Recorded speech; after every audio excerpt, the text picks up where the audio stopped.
Tervetuloa tähän oppituntiin, joka voi muuttaa elämäsi.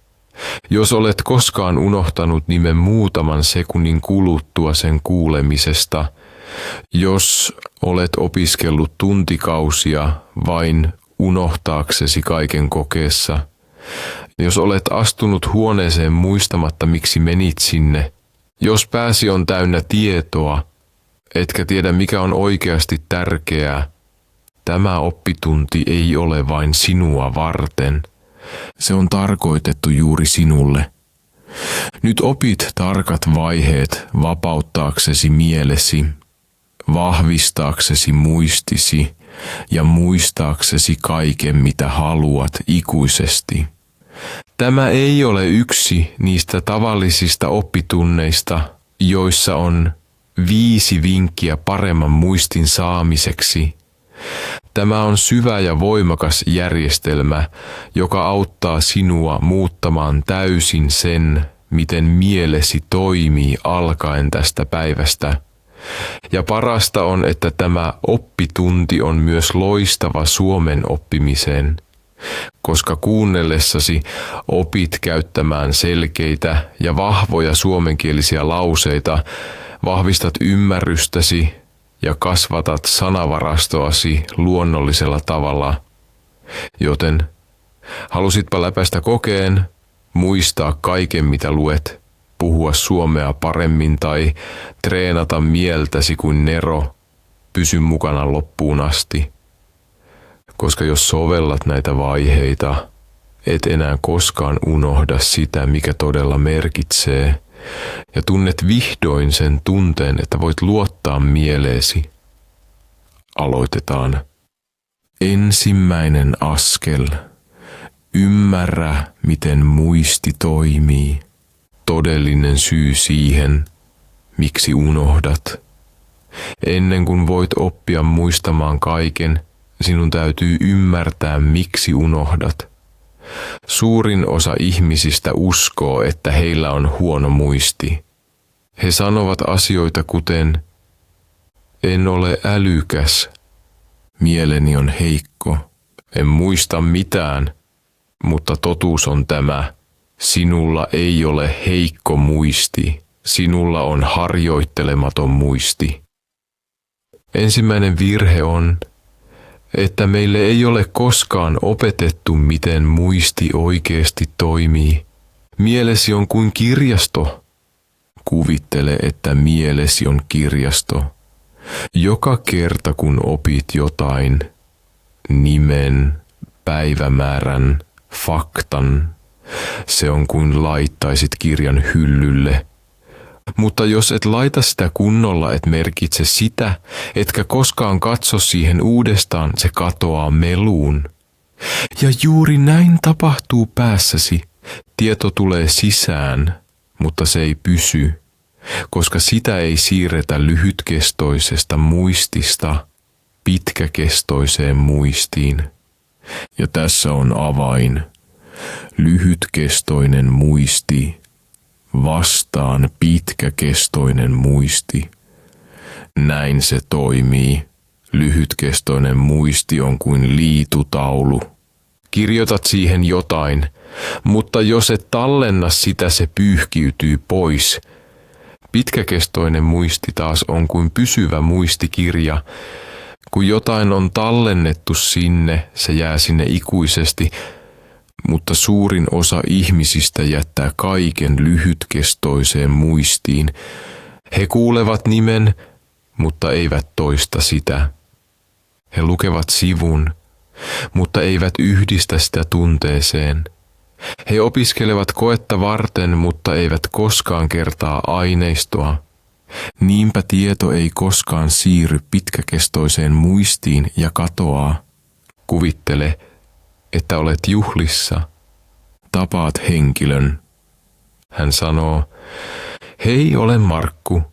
Hymyilet, kättelet, juttelet hetken ja lähdet pois. 5 minuuttia myöhemmin joku kysyy sinulta, mikä hänen nimensä oli, ja mielesi on tyhjä. Miksi? Koska mielesi kuuli nimen, mutta ei koskaan käsitellyt sitä. Sitä ei toistettu, ei yhdistetty mihinkään tunneperäiseen, ei visualisoitu. Niinpä se katosi. Kuvittele nyt, että tapaat Markun uudestaan, mutta tällä kertaa ajattelet Markku kuin Marcus Aurelius, ja hän näyttääkin vähän viisalta. Hymyilet, toistat hänen nimensä. Hauska tavata, Markku. Myöhemmin toistat sen uudestaan. Nyt mielesi on keskittynyt, yhdistänyt ja toistanut. Se on rakentanut vahvemman polun ja seuraavan kerran muistat sen. Oppi on selvä. Muisti ei ole lahjakkuutta, se on taito. Ja kuten mikä tahansa taito, se alkaa sillä, että ymmärrät, miten se toimii. Jos jatkat mielen täyttämistä tiedolla, ymmärtämättä, miten se tallentuu, tunnet aina olevasi eksyksissä. Mutta jos sovellat nyt oppimaasi, tunnet vihdoin hallinnan. Muista siis tämä ennen kuin jatkamme. Muistisi ei ole rikki. Sinun järjestelmäsi on rikki. Ja tänään rakennamme yhdessä uuden järjestelmän. Toinen askel. Anna täysi huomio. Et voi muistaa sellaista, mihin et ole koskaan oikeasti kiinnittänyt huomiota. Tässä on kova totuus. Sinulla ei ole muistiongelmaa. Sinulla on keskittymisongelma. Et voi muistaa sitä, mitä et ole nähnyt selkeästi. Et voi muistaa sitä, mitä et ole oikeasti kuullut. Et voi muistaa mitään, mihin mielesi ei ole keskittynyt. Miksi tämä on niin tärkeää? Koska jos et ratkaise tätä, mikään muu askel ei toimi. Joka päivä mielesi saa miljoonia ärsykkeitä, ääniä, värejä, liikkeitä, sanoja, kasvoja, viestejä, otsikoita, ääniä. Jos se yrittäisi pitää kaiken, tulisit hulluksi. Niinpä sen täytyy valita, mitä se säilyttää ja mitä ei. Ja miten se tekee valinnan? Huomiosi kautta. Jos keskityt johonkin, se jää. Jos et, se katoaa kuin sitä ei olisi koskaan ollutkaan. Huomiosi on avain, joka avaa muistin. Kuvittele, astut ulos taksista. Olet väsynyt, katsot puhelinta. Mietit illallista. Maksat kuljettajalle ja unohdat laukkusi autoon. 5 minuuttia myöhemmin huomaat, voi ei, laukkuni, passini, tietokoneeni. Yrität muistaa rekisterikilven, mutta mieleesi ei tule mitään. Miksi? Koska et ollut koskaan kiinnittänyt siihen oikeasti huomiota. Näit auton, mutta et kattonut. Kuulit kuljettajan äänen, mutta et kuunnellut. Mielesi ei koskaan tallentanut tietoa, koska et koskaan lähettänyt signaalia. Kuvittele nyt, että olisit pysähtynyt sekunniksi ennen kuin nousit autosta. Katsoisit rekisterikilpeä tarkasti, huomaisit kuljettajan kasvot ja sanoisit itsellesi, okei, tämä on valkoinen Toyota, kilpi 8473. Se 1 sekunti keskittymistä olisi pelastanut sinut. Sama tapahtuu luokassa tai kun katsot videota oppiaksesi. Joku sanoo jotain tärkeää, mutta mielesi on muualla. Kuuntelet sanat, mutta ne eivät mene perille. Luet lauseen, mutta ajattelet vielä kappaletta, jonka kuulit. Kuuntelet podcastia, mutta samalla kirjoitat viestin ystävälle. Sitten sanot, opiskelin, mutta en muista mitään. Ei, opiskelit ilman huomiota. Olit paikalla fyysisesti, mutta poissa henkisesti. Jos mielesi ei ole läsnä, muistisi ei ole läsnä. Eikä se ole sinun vikasi, maailma on rakennettu varastamaan huomiosi. Sosiaalinen media, ilmoitukset, moniajo, äänet, kaikki harjoittavat mieltäsi pysymään hajallaan. Mutta totuus on yksinkertainen. Et voi tallentaa tiedostoa, jota et ole koskaan avannut. Joten älä syytä muistia, syytä keskittymistä, koska muisti alkaa huomiosta. Tästä lähtien, aina kun haluat muistaa jotain, pysähdy, pidä tauko, katso, kuuntele, toista ääneen, toista mielessä. Anna 5 sekuntia todellista huomiota. Ne 5 sekuntia voivat ratkaista sen, onko kyseessä elinikäinen muisto vai unohdus. Nyt ymmärrät, huomio on ovi. Jos et avaa sitä, mikään ei mene sisään, siksi toinen askel on kaiken muistitaidon perusta. 3. askel. Muuta sanat kuviksi, koska mielesi ajattelee kuvina, ei teksteinä. Nyt kun olet oppinut suuntaamaan huomiosi, tulee seuraava salaisuus.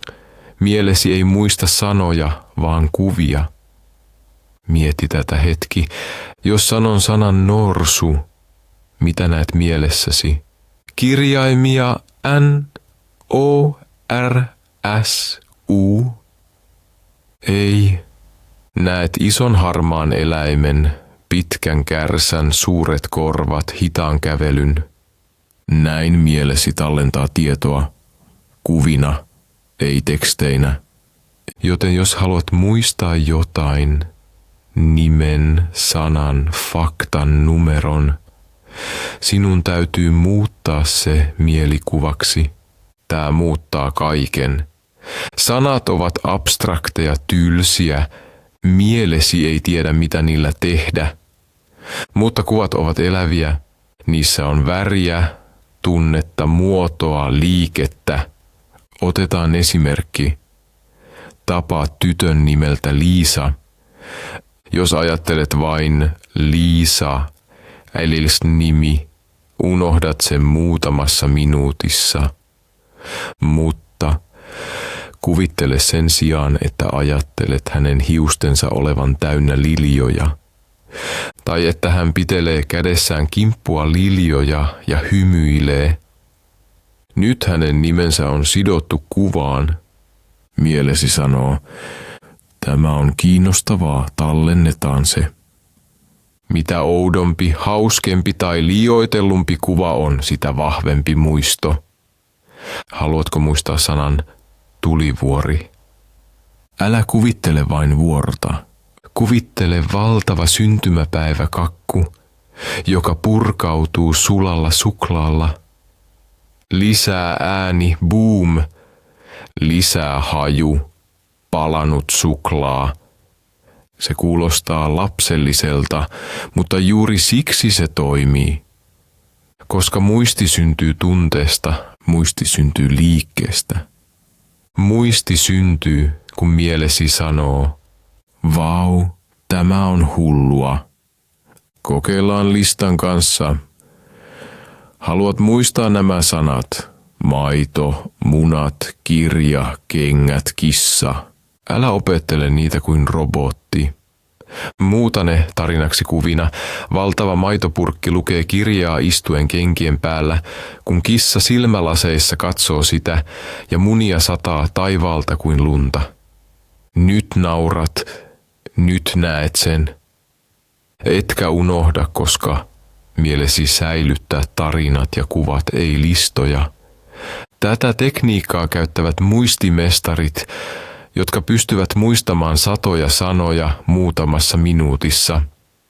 Näyttelijät käyttävät sitä oppiakseen pitkiä käsikirjoituksia.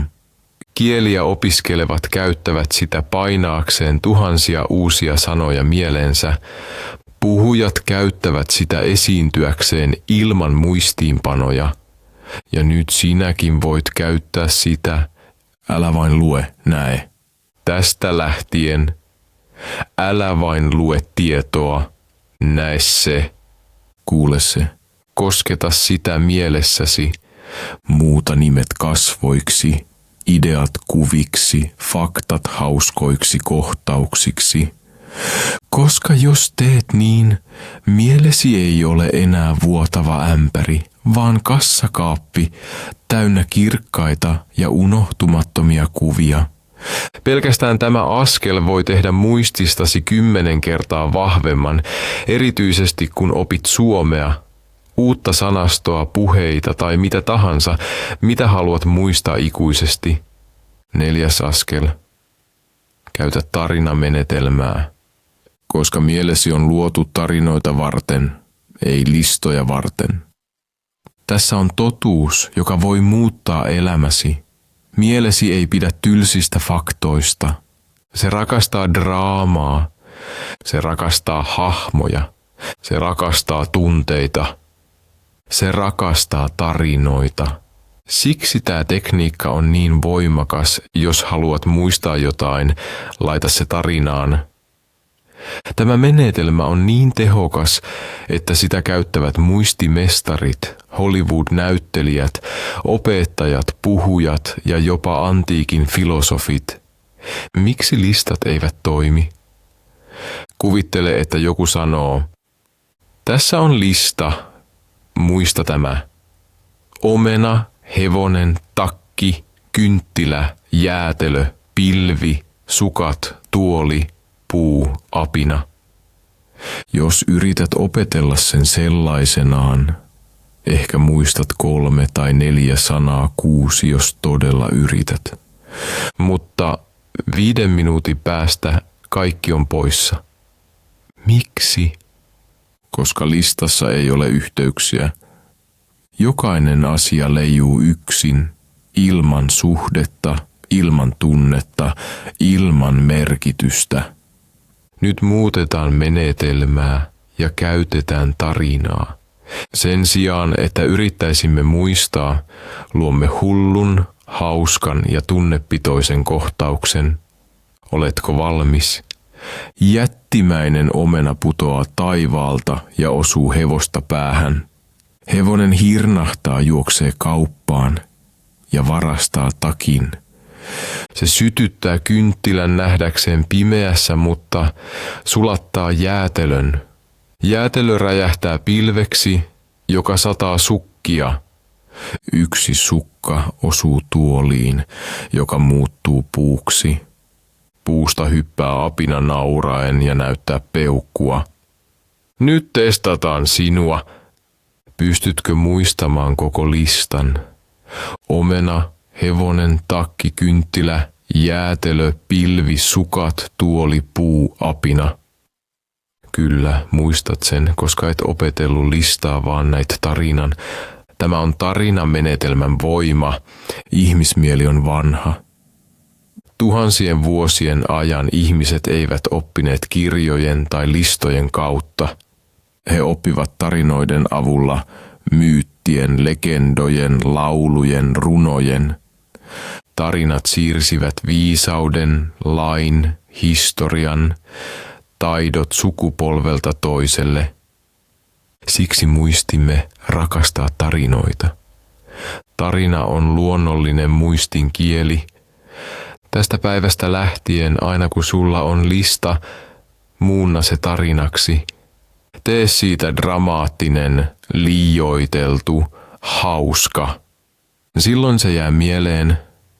Voit muistaa ostoslistan sanaluettelon esityksen pääkohdat, historiallisen aikajanan, mitä tahansa. Kun laitat sen tarinaan, et enää unohda. 5. askel. Käytä toistamista oikealla tavalla, koska toistaminen on muistin äiti, mutta useimmat tekevät sen väärin. Ehkä sinulle on sanottu, jos haluat muistaa jotain, toista. Joten sinä toistat.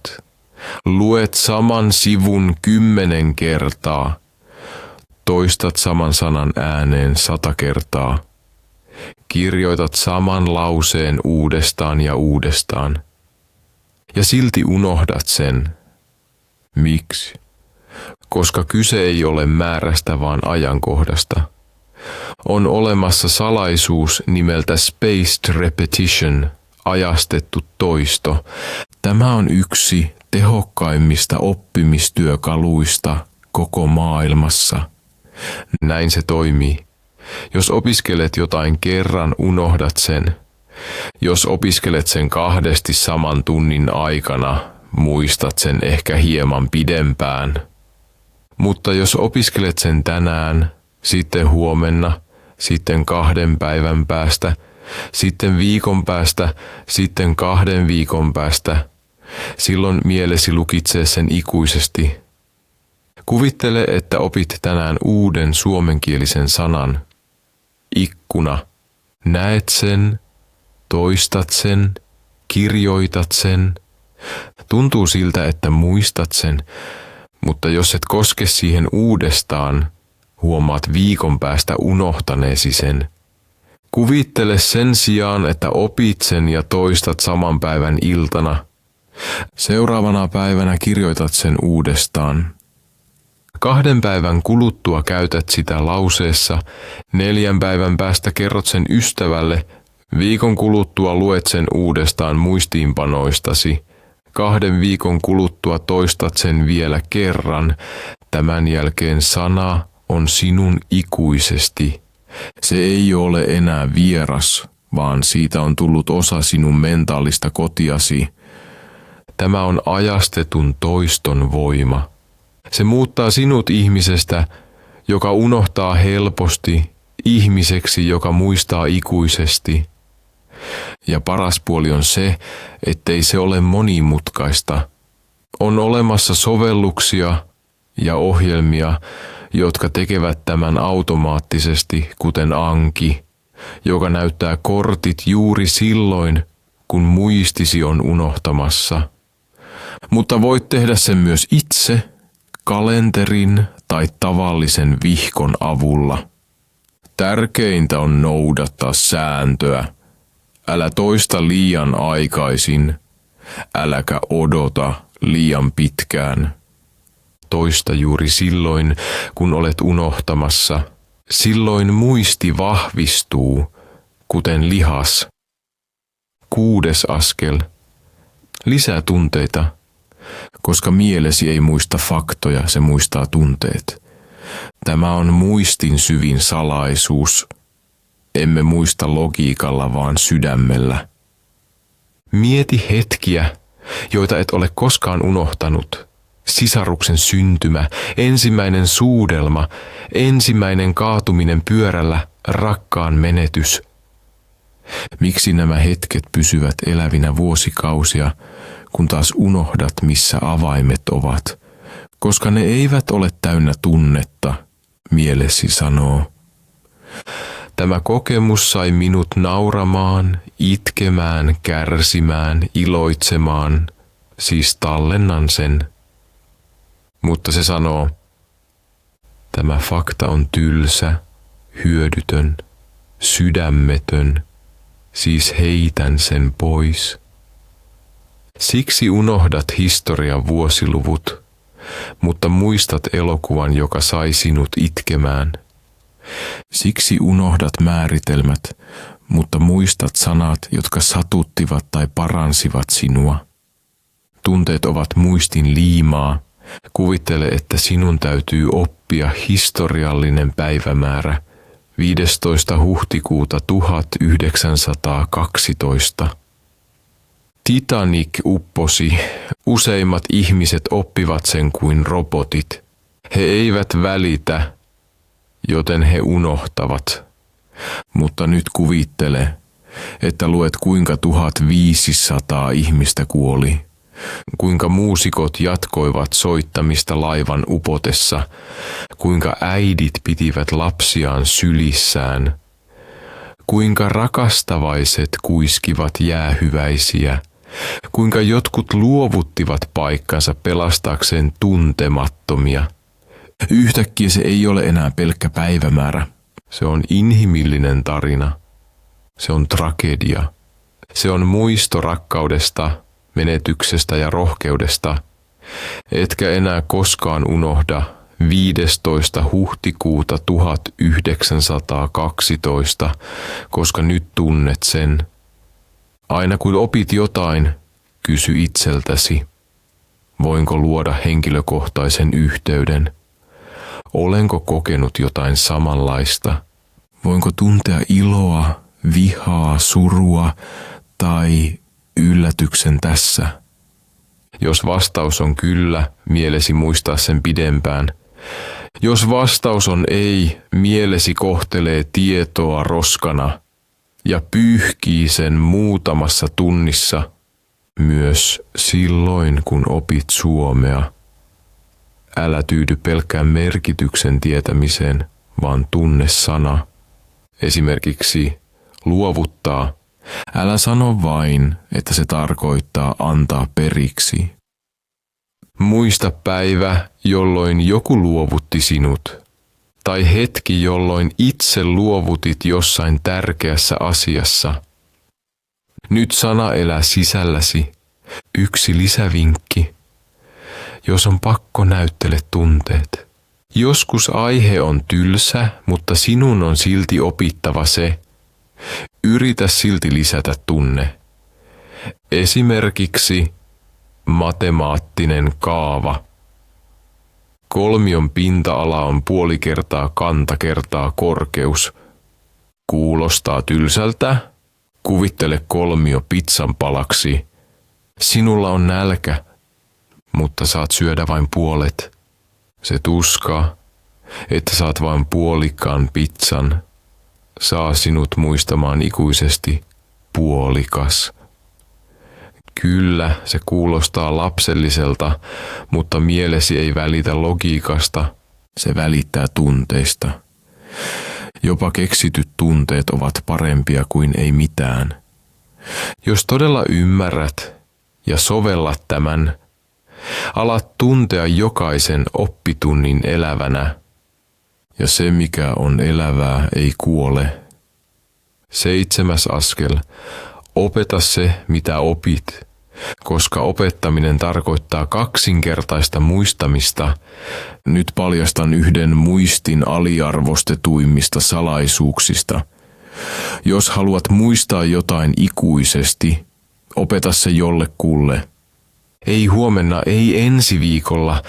Opeta heti. Heti kun olet oppinut. Siinä hetkessä siirryt vastaanottajasta luojaksi. Et ole enää pelkkä oppilas, vaan alat olla opettaja. Ja se muuttaa kaiken. Kun selität jotain toiselle, sinun on pakko tehdä 3 asiaa. Ensiksi palauttaa asia selkeästi mieleesi. Toiseksi järjestää se päässäsi. 3. ilmaista se omin sanoin. Näin mielesi rakentaa tiedon uudelleen sisältäpäin, ja se, minkä pystyt itse rakentamaan uudelleen, ei katoa koskaan. Se on kuin kaivertaisi sen kiveen. Miksi näin on?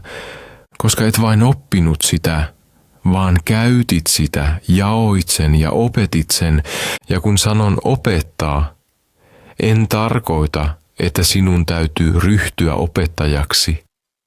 Voit tehdä monella tavalla. Selitä ystävälle, mitä opit. Sano se ääneen itsellesi peilin edessä. Kirjoita siitä lyhyt teksti. Nauhoita ääniviesti, jossa selität sen. Tee pieni video, vaikka kukaan ei sitä katsoisi. Et tarvitse yleisöä. Tarvitset vain aktivoida itsessäsi olevan opettajan. Ja kun teet sen, opit syvemmin kuin koskaan. Oppilaat, jotka oppivat ja opettavat sen jälkeen muille, menestyvät jopa 90% paremmin kokeissa. Lääkärit, jotka selittävät toimenpiteitä uusille avustajille, muistavat ne nopeammin. Jopa hengelliset opettajat sanovat, kun opetat, parannat 2 kerran toiselle ja kerran itsellesi. Opettaminen ei ole oppimisen loppu, Opettaminen on oppimisen todiste. Se on yksi maailman voimakkaimmista mentaalisista työkaluista. Ja parasta on, että se on ilmaista, nopeaa ja voit tehdä sen heti. Jos käytät tätä askelta joka päivä, sinusta tulee muistimies. Ja vielä enemmän inspiroit muita oppimisen tavallasi pelkästään olemalla oma itsesi. 8. askel. Rakenna muistipalatsi, koska mielesi muistaa paikat paremmin kuin faktat. Tämä on yksi muistin legendaarisimmista tekniikoista historiassa. Muinaiset kreikkalaiset filosofit käyttivät sitä. Nykyään muistimestarit ympäri maailmaa käyttävät sitä yhä. Se on niin voimakas, että ihmiset voivat muistaa kokonaisia korttipakkoja, pitkiä puheita tai satoja satunnaisia faktoja muutamassa minuutissa. Sitä kutsutaan muistipalatsiksi. Ja nyt näytän sinulle, miten rakennat sellaisen. Mikä on muistipalatsi? Mielesi on luonnostaan hyvä muistamaan paikkoja, huoneita, rakennuksia, taloja, katuja. Vaikka 10 vuoden jälkeen saatat muistaa vieläkin talon, jossa asuit lapsena. Seinien värin, missä sohva oli, keittiön tuoksun lempipiilopaikkasi. Miksi? Koska mielesi rakastaa paikkoja, paikat kiinnittävät tiedon. Ja nyt kuvittele, entä jos voisit tallentaa kaiken tiedon, jonka haluat muistaa tuttuun paikkaan mielessäsi? Voisit kävellä muistissasi kuin käytävällä ja kerätä yksityiskohtia. Tämä on muistipalatsi. Näin rakennat sen askel askeleelta. Valitse paikka, jonka tunnet erittäin hyvin. Kotisi, koulusi, lempikahvilasi. Paikan täytyy olla niin tuttu, että voit kulkea siellä helposti mielessäsi. Ota kotisi. Kuvittele, että kuljet sen läpi. Näet ulko-oven, sitten olohuoneen, keittiön, kylpyhuoneen, makuuhuoneen, parvekkeen. Kuvittele kaikki mahdollisimman tarkasti kuin mielen sisäisessä videopelissä. Nyt yhdistät muistettavan tiedon jokaiseen paikkaan. Oletetaan, että sinun täytyy oppia 10 suomen sanaa. Koira, puu, avain, tuoli, musiikki, leipä, sade, kirja, vuori, vapaus. Miten voisit muistaa ne? Hyvin yksinkertaista. Sijoita ne muistipalatsiisi. Tulet ulko-ovelle. Siellä seisoo valtava koira, joka haukkuu ja toivottaa sinut tervetulleeksi. Astut olohuoneeseen. Keskellä kasvaa jättimäinen puu, joka rikkoo katon. Menet keittiön, pöydällä loistaa kultainen avain. Menet kylpyhuoneeseen, lavuaarin tilalla on suuri tuoli. Menet makuuhuoneeseen, seinät tärisevät, koska musiikki soi kovalla. Astut parvekkeelle, kaikkialla on muruja ja tuoretta leipää. Katsot ylös ja alkaa sataa sisälle, pisarat osuvat kasvoihisi. Palat eteiseen, valtava kirja avautuu ja sivut leijailevat ympäreinsä. Katsot puutarhaan, siellä kohoaa korkea vuori. Lopuksi avaat salaisen oven ja löydät vapauden, joka loistaa kuin valo. Nyt lista ei ole enää lista. Se on kävelyretki. Sinun täytyy vain kulkea talosi läpi, niin sanat nousevat esiin itsestään. Tämä toimii paitsi sanoille, myös puheille, numeroille, listoille, esityksille, mille tahansa. Mitä oudompia, elävämpiä ja värikkäämpiä kuvasi ovat, sitä vahvempi muistipalatsisi on. Miksi se toimii? Koska mielesi rakastaa paikkoja, koska se luo luonnollisen järjestyksen, koska se lisää liikettä ja vuorovaikutusta, ja koska se tapahtuu sinun omassa tilassasi ja oma tilasi on aina tuttu ja unohtumaton. Tästä lähtien aina kun sinun täytyy muistaa uusi lista, voit rakentaa muistipalatsin. Aloita pienestä, käytä yhtä huonetta ja 10 paikkaa. Kun kehityt, voit käyttää kokonaisia taloja, kouluja tai jopa kokonaisia katuja. Voit tallentaa satoja faktoja ja käydä ne läpi milloin tahansa aivan kuin sinulla olisi oma kirjasto. Tämä ei ole temppu. Tämä on muinainen viisaus, jota on testattu tuhansia vuosia ja jota maailman parhaat yhä käyttävät. 9. askel. Kertaa juuri ennen nukkumaan menoa, koska yö on se aika, jolloin mielesi päättää, mitä se säilyttää. Yksi tosiasia, jota ei koskaan opeteta koulussa, mutta joka on tieteellisesti todistettu, se, mitä teet viimeisten 10 minuutin aikana ennen unta, voi ratkaista sen, mitä muistat loppuelämäsi ajan. Kyllä, mielessäsi on erityinen voima yöllä, ja jos et käytä sitä oikein, tuhlaat parhaan mahdollisuuden rakentaa muistia. Miksi näin on? Koska mielesi ei lepää unen aikana. Se siivoaa, järjestää ja arkistoi kaiken, mitä olet päivän aikana oppinut. Se on kuin kirjastonhoitaja, joka käy läpi kaikki avaamasi kirjat. Se päättää, tämä säilytetään, tämä poistetaan, tämä siirretään pitkäkestoiseen muistiin. Tämä on turhaa. Ja mikä ratkaisee, mikä säilytetään? Toisto plus tunne plus ajoitus. Jos siis kertaat jotain juuri ennen nukkumaan menoa, lähetät mielellesi signaalin. Tämä on tärkeetä. Säilytä tämä ja mieli tekee sen. Kuvittele, että olet iltapäivällä oppinut 10 suomen sanaa. Opiskelit ne hyvin, mutta et katsonut niitä enää illalla. Sen sijaan selasit Instagramia, katsoit 10 videota ja 5 meemiä. Mielesi sanoo, ahaa, nämä hauskat videot ovat tärkeitä. Hän katsoi niitä juuri ennen nukkumaan menoa. Ja se tallentaa ne. Mutta suomen sanat menevät roskakoriin. Kuvittele nyt uutta rutiinia. Ennen nukkumaan menoa otat 5 minuuttia. Istut rauhassa. Kerrat 10 sanaa. Sanot ne hiljaa. Teet niillä lauseita. Tunnet ylpeyttä. Sitten nukahdat. Mielesi sanoo, kyllä, tämä on tärkeää. Säilytämme sen ikuisesti. Ja heräät vahvempana.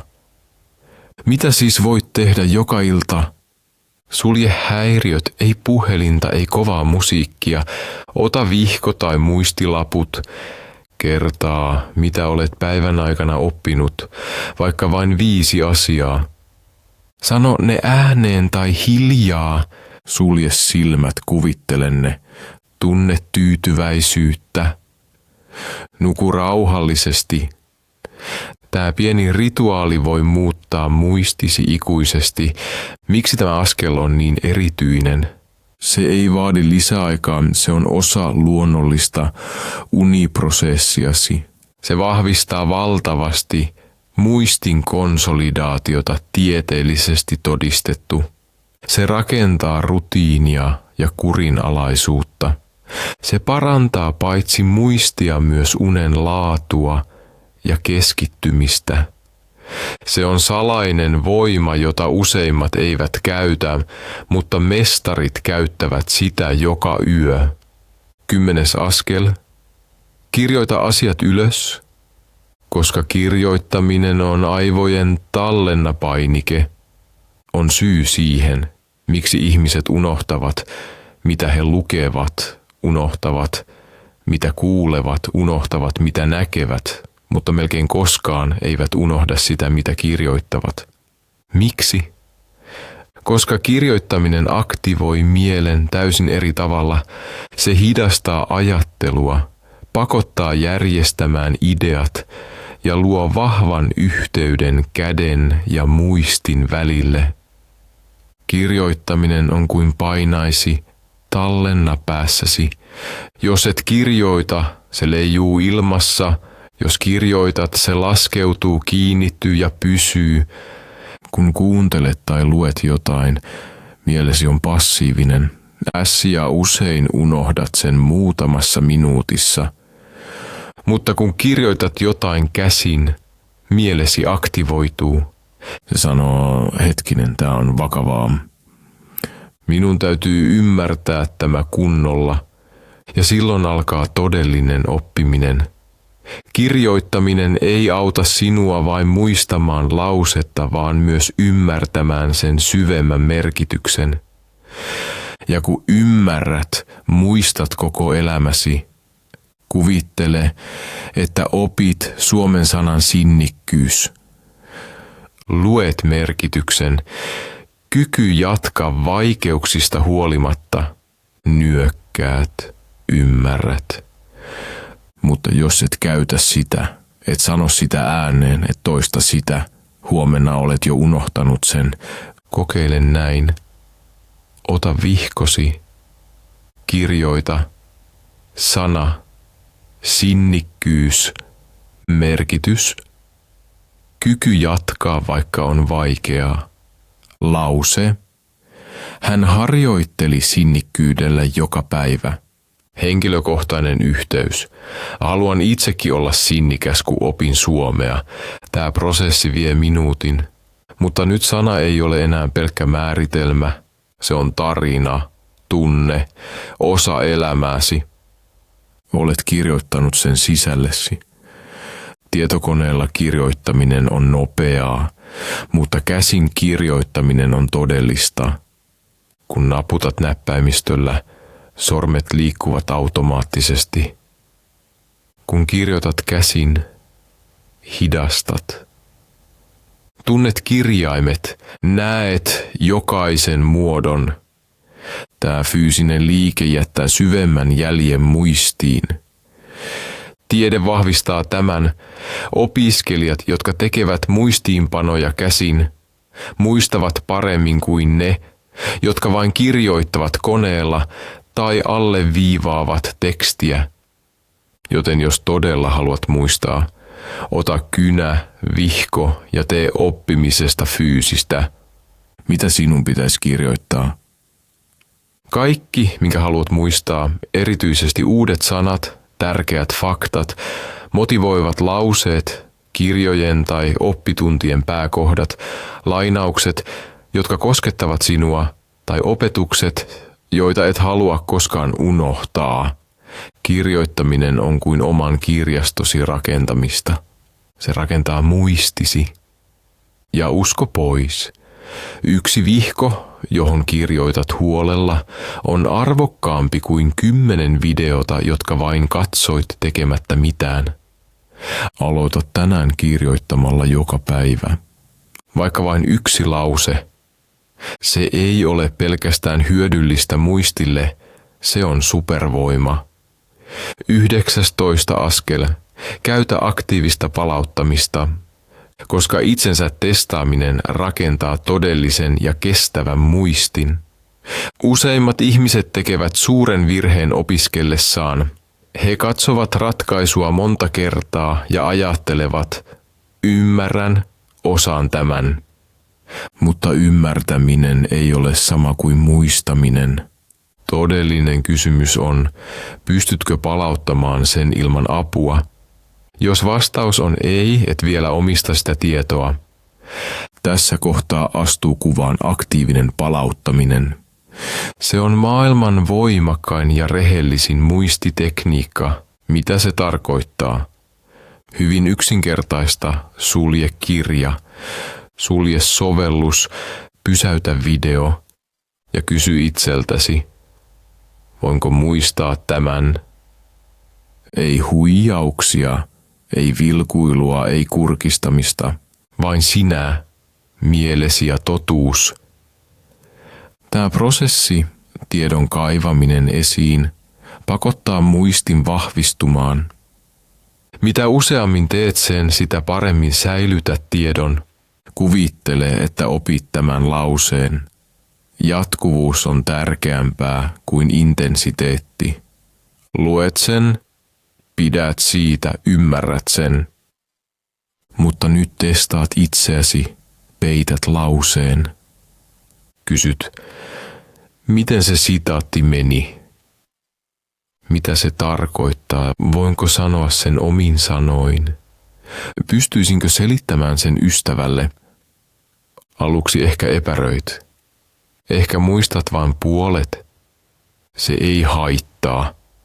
Juuri siinä ponnistelussa syntyy todellinen oppiminen, koska nyt mielesi tekee työtä, nyt se vahvistuu. Toista prosessi seuraavana päivänä.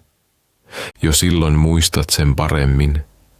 Tee se uudestaan viikon kuluttua. Silloin muistat sen loppuelämäksi. Miksi se toimii niin hyvin? Ajattele kuntosalia. Lukeminen on kuin katsoisit jonkun toisen treenaavan.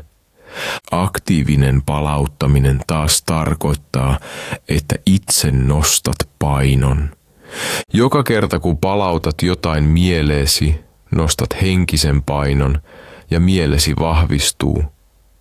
Lukemisen jälkeen sulje kirja ja kirjoita ylös, mitä muistat.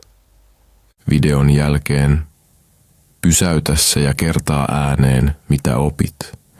Käytä muistilappuja, näet kysymyksen ja yrität muistaa vastauksen ilman apua. Ennen nukkumaan menoa kertaa 3 asiaa, jotka opit sinä päivänä. Tee itsellesi pieni testi, mitä tämä sana tarkoittaa. Voinko käyttää sitä lauseessa? Älä tyydy pelkkään lukemiseen. Palauta. Rakenna uudelleen. Muista. Koska palauttaminen luo pysyvän muistin. Kyllä, se on epämukavaa. Kyllä, on helpompaa vain lukea tai katsoa. Mutta jos haluat muistin, joka kestää ikuisesti, sinulla täytyy olla rohkeutta testata itseäsi hiljaisuudessa. Ei vain kokeessa, vaan joka päivä itsesi vuoksi. Näin syntyvät mestarit. Näin syntyy syvä tieto. Teet tästä harjoituksesta osa päivittäistä rutiiniasi ja mielesi muuttuu pysäyttämättömäksi. 12 askel. Suojele mieltäsi ylikuormitukselta, koska liian täysi mieli ei muista mitään. Päätämme tämän matkan totuuteen, josta harvoin puhutaan, mutta joka tuhoaa muistia hiljaa joka päivä. Mielesi ei ole tehty sisältämään kaikkea. Sen täytyy säilyttää vain tärkeää. Mutta nykyään mielesi on ylikuormitettu, täynnä melua, roskaa, tietoa, joka ei kuulu elämääsi. Et unohda siksi, että olisit laiska. Unohdat siksi, että mielesi on liian täynnä. Jos pääsi on täynnä 10 000 turhia ilmoituksia, ei ole tilaa sille yhdelle asialle, joka voisi muuttaa elämäsi. Resetoi. Joka päivä heräät ja sykli alkaa, sanoo. Okei, selvä. Selaat Instagramia ennen kuin jalat koskettavat lattiaa. Katsot 5 YouTube-videota ennen kuin harjaat hampaasi. Tarkistat 3 sovellusta ennen aamiaista. Imeydyt 100 mielipiteeseen, jotka eivät edes ole sinun. Katsot, kuuntelet, klikkaat, selaat. Ja jo kello 9 aamulla mielesi on väsynyt. Päivä on vasta alkanut, mutta muistisi on jo antanut periksi. Tämä on muistin salainen vihollinen. Liikaa syötettä, liian vähän hiljaisuutta. Mielesi on kuin vesilasi. Jos täytät sitä jatkuvasti etkä koskaan tyhjennä, se valuu yli. Se läikkyy, se särkyy, ja siksi unohdat. Kuvittele, että aamulla teet pienen ostoslistan päässäsi. Maitoa, leipää, omenoita, saippua, sipuleita. Et kirjoita sitä ylös, ajattelet. Muistan kyllä. Se on vain 5 asiaa.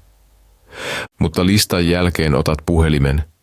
Selaat 25 ilmoitusta, katsot 2 YouTube-videota, vastaat WhatsAppissa, käyt Instagramissa, luet uutisia, näet 10 meemiä ja juttelet Netflix-sarjasta.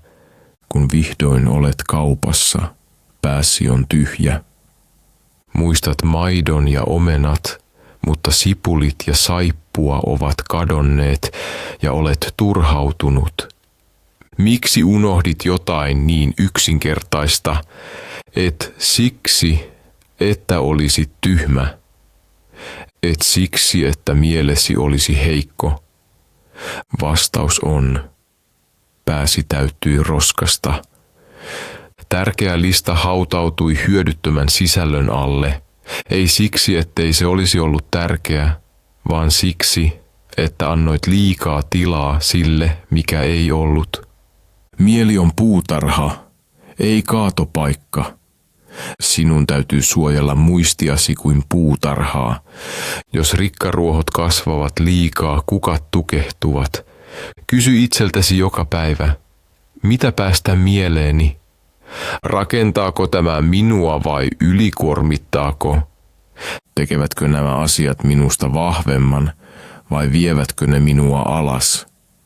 Jos haluat paremman muistin, tarvitset paremmat rajat. Miten suojella mieltäsi? Vahvoilla tavoilla. Aloita päivä hiljaisuudella. Ennen kuin kosket puhelinta, anna itsellesi 5 minuuttia rauhaa. Hengitä, aseta aikomus. Anna mielen herätä puhtaana. Rajoita turhaa tietoa. Lopeta melun seuraaminen. Poista ilmoitukset. Älä tee mielestäsi muiden kaaoksen kaatopaikkaa. Käytä kirjoittamista tyhjentämään pää iltaisin. Kirjoita ajatuksesi joka ilta. Anna mielen päästää irti stressistä ja säilyttää olennainen. Harjoittele digitaalista paastoa. 1 tunti päivässä ilman puhelinta. Vain sinä vihkosi ajatuksesi. Huomaa, kuinka paljon kevyemmäksi pääsi tuntuu. Valitse tietoisesti, mikä ansaitsee energiasi. Kaikkiin viesteihin ei tarvitse vastata. Kaikki videot eivät ansaitse aikaasi. Kaikki ajatukset eivät ansaitse paikkaa muistissasi. Suojele mieltäsi niin kuin suojelet kotiasi. Et päästäisi tuntemattomia nukkumaan sänkyysi. Miksi siis päästäisit tuntemattomia elämään pääsi sisälle? Et voi saada selkeyttä, voimaa, keskittymistä tai suuntaa, jos mielesi hukkuu häiriöihin. Tämä ei ole vain neuvo. Tämä on henkisen selviytymisen sääntö modernissa maailmassa. Koska muisti ei tarkoita vain oppimista, se tarkoittaa tilan luomista sille, mikä on tärkeää. Tästä päivästä lähtien ole armoton sen suhteen, mitä päästät henkiseen maailmaasi. Sinulla on vain 1 mieli. Älä tuhlaa sitä meluun. Tämä oli 12 askel. Suojele mieltäsi ylikuormitukselta. Se on viimeinen suodatin, korkein kurinalaisuus, hiljainen supervoima, joka vie muistisi uudelle tasolle ja elämäsi uuteen suuntaan. Nyt tunnet 12 todistettua askelta, joiden avulla voit muistaa kaiken koko elämäksi. Ei vain temppuja, ei vain vinkke, vaan todellisia, voimakkaita ja muuttavia strategioita, joiden avulla muistat nopeammin, opit suomea paremmin, ymmärrät syvemmin, rakennat luottamusta mieleesi ja otat lopulta hallinnan keskittymisestä, huomiosta ja oppimisesta. Mutta älä unohda yhtä asiaa. Näiden askelten tietäminen ei riitä. Sinun täytyy elää niitä, harjoitella niitä, soveltaa niitä. Koska todellinen muisti ei riipu neroudesta, vaan päivittäisistä valinnoista. Kirjoitatko sen, mitä opit? Opetatko muille? Suojaatko mieltäsi ylikuormitukselta? Kerrataanko ennen nukkumaan menoa? Visualisoitko? Rakennatko muistipalatsisi? Toistatko tunteen kanssa? Siivoatko mielesi roskat? Jos vastaus on kyllä, tervetuloa. Et ole vain ihminen, joka muistaa hyvin. Olet ihminen, joka muistaa sen, mikä merkitsee. Tämä oppitunti ei koske vain muistia. Se koskee todellisen mielen voimasi herättämistä. Ja vielä yksi asia. Tämä oppitunti ei ole vain lahja muistillesi, vaan myös suomen kielellesi. Jokainen lause, jokainen sana, jokainen askel auttoi sinua kasvamaan keskittymisessä, selkeydessä ja ymmärryksessä. Jos tämä kosketti sua, jos haluat lisää, mikä tekee sinusta viisaamman, vahvemman ja sujuvamman, pysy mukana, koska täällä emme opi vain suomea. Meistä tulee paras versio itsestämme kielessä, elämässä ja muistissa. Mielesi on valmis. Tee siitä unohtumaton.